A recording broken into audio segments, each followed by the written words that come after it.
বউ করেছে মঙ্গলবার, মানে জয় মঙ্গলবার, মঙ্গলচণ্ডীর ব্রত।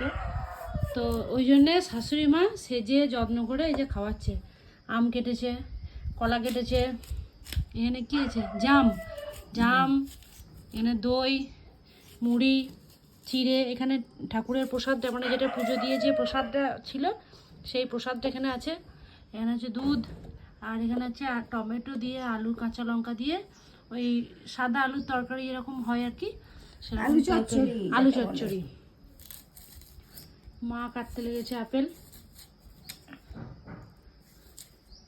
করি বউকে, বউ বারবার আমাকে একদিন করবে তো, বউকে না করলে তো হবে না। তোমরাও তো একদিন করেছিলে এরকম সবাই হ্যাঁ, মিলে। আমরা করেছিলাম। হ্যাঁ। আমাদের শাশুড়ি আবার আমাদেরকেই করতো। আমার শ্বশুর জানিস তালের কুয়া, আম, গোটা গোটা আম দিত, বলতো গোটা গোটা আম খাও, তোকেও দিয়েছি গোটা গোটা, কেটে দিলাম।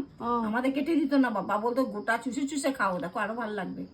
দই, তালের কুয়া, খেজুর, জাম, আম, কলা, দই সব একসাথে নামিয়ে দিত বাবা। বাবা এত এত আনতো আমার শ্বশুর মশাই, আর আমরা খেতাম। আমার শাশুড়ি মা আমাদেরকে দিত, যে খাচ্ছি বেশ সবাই মিলে, গল্প করতে পেতাম না, কথা বলতে পেতাম না, চুপচাপ খেতাম। এ ওর মুখের দিকে তাকাতো, এ ওর মুখের দিকে তাকাতো, যেটা দরকার সেটা এরকম করে করে ইশারা করতাম যে এইটা হবো।